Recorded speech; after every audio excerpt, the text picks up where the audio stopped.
गुदि बर' थुनलाइ आफाद आरो सनाथि मायथाइ फोरबो फालिथाय आरो सनितपुर जिल्ला बर' थुनलाइ आफादनि खुंगा 52थि बोसोरसालिया खुंफुंथाय आफादनिफ्राय नोंथांमोनखौ रोजा रोजा साबायखर बावबाय। जोबोद गोजोनथाव बाथ्रा देग्लाय जोङो गरमारा सान्तिपुर गुदि बर' थुनलाइ आफादा 50थि सनाथि मायथाइ फोरबो बेखौ फालिनायजों लोगोसे सनितपुर जिल्ला बर' थुनलाइ आफादनि 52थि बोसोरसालिया जथुमखौ मोजाङै मोजां नैबे फेब्रुवारि दाननि 5, 6 आरो 7 खालाराव खुंफुंनो हाबाय। बिनि थाखाय जों गासै रायजो राजा फरायसुला फरायसुलि आरो थुनलाइ सिबियारि गासिबो गेदेमा बिथांमोनखौ रोजा रोजा साबायखर बावदों। बेजों लोगोसे आसा खालामो इयुनाव बर' थुनलाइनि जौगानाय बिथिङाव साफ्रोमबो रायजो राजाफ्रा जोंखौ बेबायदिनो मदद होगोन आरो हारिनि इयुन जिउनि थांना थानायनि बिथिङाव जाहाथे थुनलाइया बिहोमा आरो बिफाव लायो बेखौ आं बानजाय आफादनि जानानै मिजिंथिदों। लोगोसे गासै थुनलाइगिरि बिथांमोनखौबो आङो खावलायदों जाहाथे जोंनि थुनलाइखौ बेबादिनो जोङो बयनिबो मदद आरो सुबुरुनजों थुनलाइनि जायखिजाया खामानिखौ जों मावफुंनो हायो बेखौ आं मिजिंथिदों। नोंथांमोना नैबे जथुम्माजों लोब्बा लाखिनानै मा हाबाफारिफोर लानाय जादों? बे जथुम्माजों लोब्बा लाखिनानै जोङो मैया जोंहा 5 खालारमोन। बे खालाराव जोंहा गासै जोंनि बानजाय आफादफोरनि बानजाय आफादफोरनि माखासे मावखुलिफोरखौ जों बेखेवबाय। बेनिफ्राय जोङो सायनासालि बेखेवबाय, गाहाय लांगोनाखौ बेखेवबाय आरो आलासि जिरायसालिखौ बेखेवबाय। बिनि उनावहाय जोङो मोनानि 6 बाजिनाय लोगो लोगो जोङो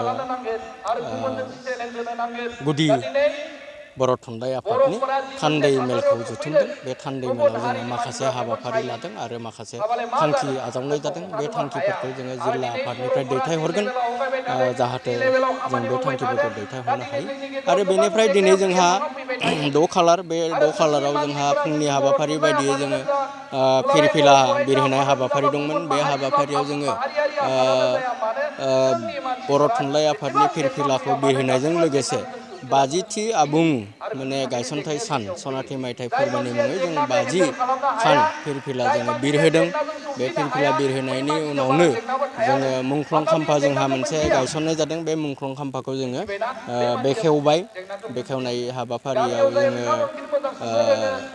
बेनि उनाव जोंनि ओनसोलनि गरमारा सान्तिपुर गुदि बर' थुनलाइ आफादनि आवथायाव थानाय जायफोर थुनलाइ सिबियारि आरो समाज सिबियारि रुंसारि जालांबाय बिथांमोननि मुङैबो जों गोसोखांनानै बिथांमोननि गोसोखांथियाव जों बिबार बावबाय। बावनायनि उनाव दा जोंहा सावराय मेलनि हाबाफारिया जागासिनो दङ। बे सावराय मेलनि हाबाफारियाव जोंहा आलासि महरै नुजाथिफैनो हादों बर' थुनलाइ आफादनि गाहाय नेहाथारि मानाव गेदेर बिथां नीलकान्त गयारी आरो नुजाथिफैनो हादों साहित्य एकाडेमि बान्था मोनगिरि नबिन चन्द्र ब्रह्म। लोगोसे नुजाथिफैनो हादों सावरायगिरि महरै LKD कलेजनि बर' बिफाननि गाहाय मानगोनां डक्टर तुलन मोसाहारि। आरोबाव नुजाथिफैनो हादों दुलाराय बर' फरायसा आफादनि सोलोंथाइ नेहाथारि रमिय' बसुमतारी बिथाङा। दिनै सावरायमेलनि हाबाफारिया बेबायदियैनो जोबोद मेहेरगोनाङै जादों। गोबां फरायसुला फरायसुलि बेयाव बाहागो लाफैदों आरो जोंनि हाबाफारिखौ आङो सानो बे जोंनि बे खुंथायनि हाबाफारिया जोबोद मेहेरगोनाङै जाफुंसारदों गाबोननि होननानै गेवलां मेलाव नोंथांमोना गाहाय आलासि महरै सोरखौ हांख्रायदों? जाहा गाबोननि गेवलां मेलनि हाबाफारियाव जोङो गाहाय आलासि महरै जोंनि बर' थुनलाइ आफादनि आफादगिरि मानगोनां प्रफेसार डक्टर सुरत नार्जारी सार बिथांखौ हांख्रायदों आरो मिथिनो मोननाय जादों बिथाङा दिनै सफैबाय दंफैयो। जों जोबोद खाफाल गोनां जोंनि बे हाबाफारियाव जों मोननो हादों। आरो गेवलां मेलनि बेखेवगिरि महरै BTRनि गाहाय मावफुं सोद्रोमा प्रमद बर' बिथाङा फैगोन। बेयो खाथां आरो जों बेबादिनो गाबोननि गेवलां मेलनि हाबाफारियाबो जोबोद गाजा गोमजायै मेहेर गोनाङै जाफुंसारगोन होननानै आं मानजा आफादनिफ्राय मिजिंथिदों। गाबोननि गेवलां मेलनि हाबाफारियाव ओनसोलनि रायजो राजाफोरखौ माबायदि बाहागो लाजानायखौ नोंथांमोना हास्थायदों? गाबोननि गेवलां मेलनि हाबाफारियाव ओनसोलनि रायजो राजाफोरखौ जाहाथे लैहोर लैहोर फैनानै बाहागो लाफैयो आरो गेवलां मेलखौ जाफुंसार होयो बेखौनो आं खावलायगोन। आरो फरायसुला फरायसुलि बिथांमोनाबो गाबोन आरोबाव दान्दिसे सम जोंनो बे समाव सम होनानै जाहाथे हाबाफारिखौ मोजाङै मोजां जाफुंसार होयो आं बेखौनो मिजिं खालामो। मोनसे गोजोनथाव खौरां। क'क्राझार सहरनि जेडे रडजों नांजाबनाय गोजोनपुरि रयेल एनफिल्ड श'रुमनि गोजौआव थानाय आइ आफा बिएम इनस्टिट्युट अफ पेरामेडिक्स बेखेवदों। बे आइ आफा बिएम इनस्टिट्युट अफ पेरामेडिक्सआ नोंथांमोननो लानानै फैदों देहा जोथोन लाखिनायनि माखासे आयदाफोरनि 2024-2025 मायथाइनि मुं थिसननाया फैगौ 15 जानुवारिनिफ्राय जोबथा मार्च दानसिम सोलिगासिनो दङ। 10+2नि उथ्रिसारनाय बिजाथि एबा फरायसाफोरा बे पेरामेडिक्सआव गावारि सोलोंथाइखौ लानो हागोन। क'क्राझार सहरनि गोजोनपुरि एबा गांजिमा बाजारजों नांजाबनाय आइ आफा बिएम इनस्टिट्युट अफ पेरामेडिक्सआ नोंथांमोननि थाखाय गोदान मुं थिसननाय आयदाफोरा जादों medical laboratory technology, first aid patient care and assistant nursing, OT technician, ICU technician, radiology technician कर्सखौ 2 बोसोरनि गेजेरावनो आबुं खालामनानै बिएसएस डिप्ल'माखौ लानो हागोन।